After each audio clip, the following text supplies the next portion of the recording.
Jesus Christ, dear children. Hello, dear children. I hope all of you are doing well. I'm glad to welcome you to another beautiful day where we learn more about our powerful and merciful God and Jesus Christ, His beloved Son. This whole year, we will be learning about our loving and merciful God and about our loving Savior, Jesus Christ, who came here on earth to save us from sin. Let us take a quick recap of what we had learned in the last class.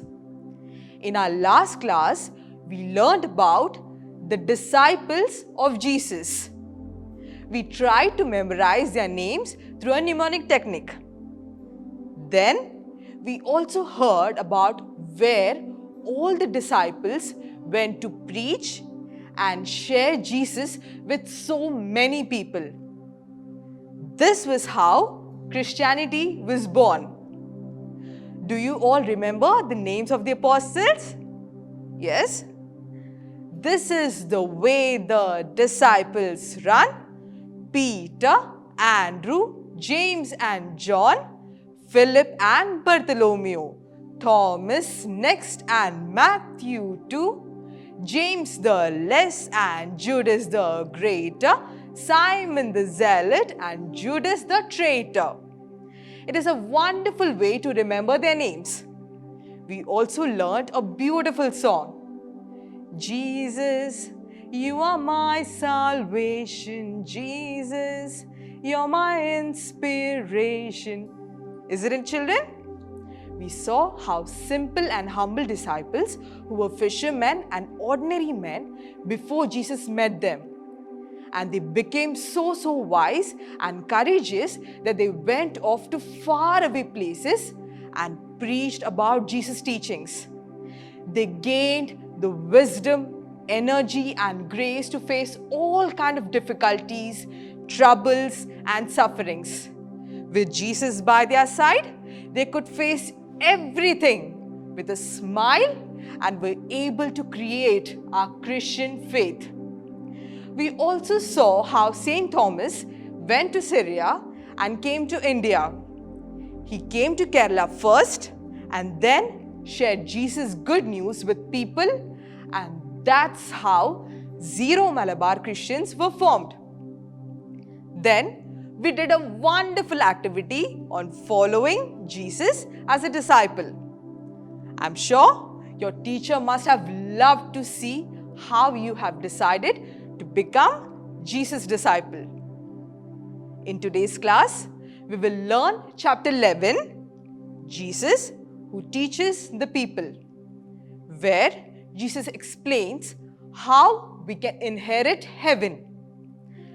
Before we start today's class, let us all say a small prayer, requesting all the children of God to join your hands and close your eyes. Gentle Jesus, hear my prayer. Keep me in your loving care. Be my guide in all I do and help me live my life for you. Sweet Jesus, be my teacher and teach me your ways and how to follow you. Each day of my life, I dedicate to you. Amen. Let's learn about Jesus' teachings in chapter 11. Okay, children? You know, children, Jesus used to constantly travel from one town to another, teaching people through parables and stories. Whenever people heard that he was visiting that place, a large crowd used to follow him. One day, while he was visiting a town, he saw a big crowd. On seeing the crowd, he climbed up a small hill and sat down there. The crowd, being eager to hear from him, took their seats around him.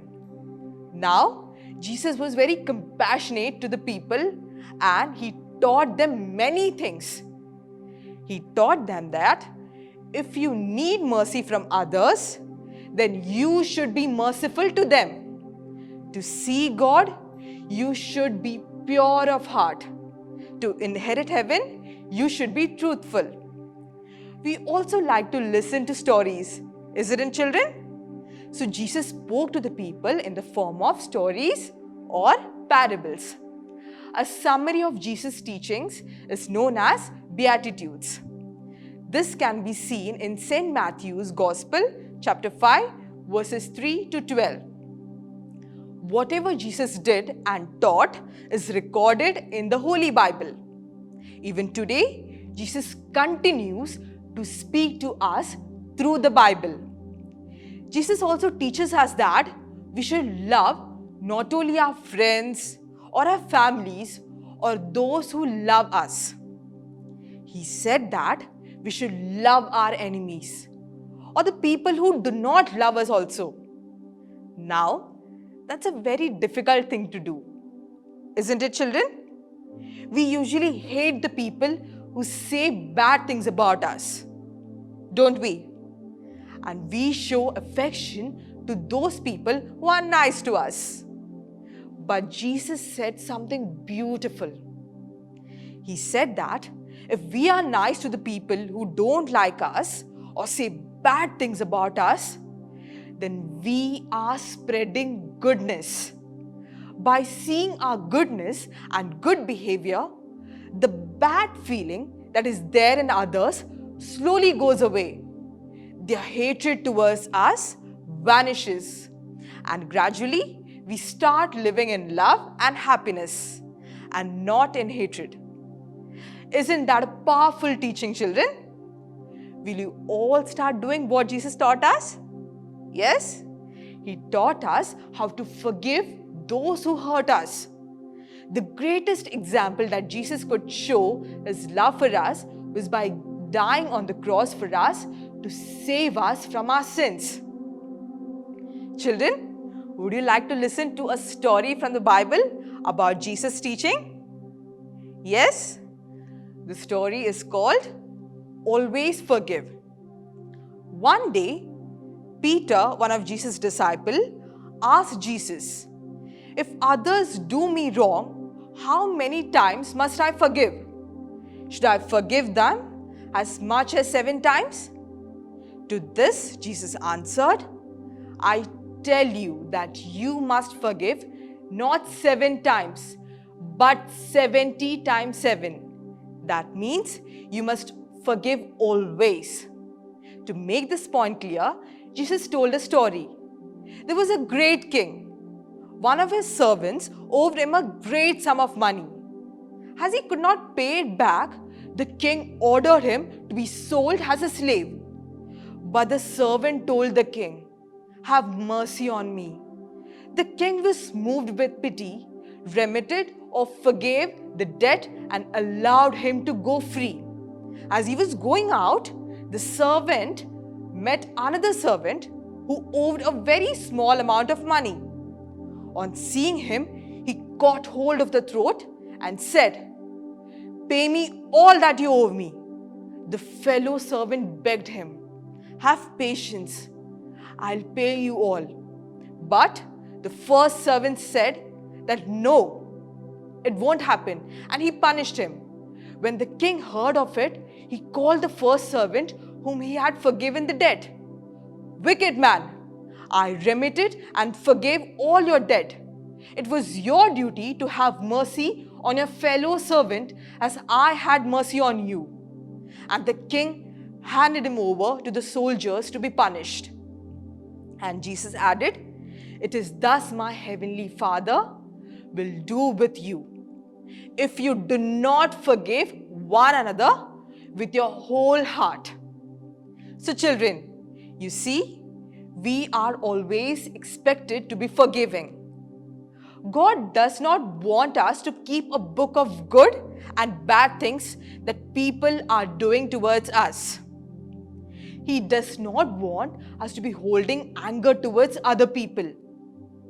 He wants us to love others, have compassion, and forgive.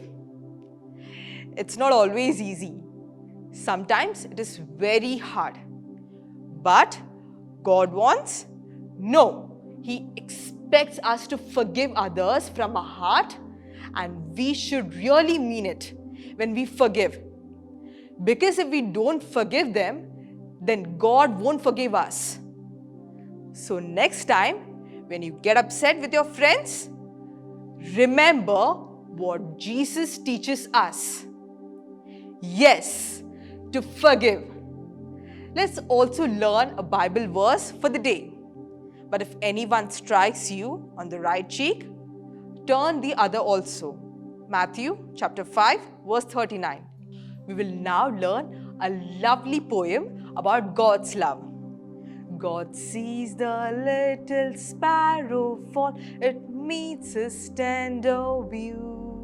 If God so loves the little birds, I know He loves me too. He loves me too, He loves me too, I know He loves me too. Because He loves the little things, I know He loves me too. Wasn't that a beautiful poem, children? Yes? I'm sure your mama and papa are going to be very happy hearing you recite this new poem that you learnt today. Now it's activity time. This is a delightful activity to do, children. I'm sure you all are going to have fun. Today we're going to do Wheel of Beatitudes. You will need paper or cardstock, paper plates, clips for the center of wheel, scissors, popsicle sticks, which is optional, decorative materials like markers, crayons, etc. Now let's see how to make this. Okay, are you ready? Cut the construction paper into a circle slightly smaller than the paper plate. Divide the plate into sections, drawing lines like a pie. Write the beginning words of the Beatitudes verses on the outside of the paper plate, giving one to each section: meek, pure in heart, etc. Inside the wedge, write the promise attached to the verse: they shall inherit the earth, they shall receive mercy, etc. Cut a triangular piece out of the circle paper so that one slice of the wheel is fully visible all the time. On the paper, decorate or write "Blessed are the." Line up the paper on top of the plate and carefully poke the center of the circle. This may require a pre-punched hole with a scissor. Spin the wheel to learn the Beatitudes. Attach the plate to a stick for ease of carrying, if desired. It should look like the one shown on the screen. So, did you all children enjoy this? Yes? Today, we saw how people were eagerly waiting to listen to Jesus. Jesus taught people how they should be merciful and compassionate towards others. We learned that the summary of Jesus' teaching is called the Beatitudes. Jesus taught us that we should always forgive one another, not only our friends and families, but our enemies too. Now, to conclude, let's say a small prayer. Dear Lord, help us to be peaceful and righteous, and help us grow in kindness, and grant us the grace to forgive others, just as you forgave us when we were undeserving. Amen. Next week, we will learn the remaining part of this lesson about Jesus who teaches people. Till then, take care and praise be to God.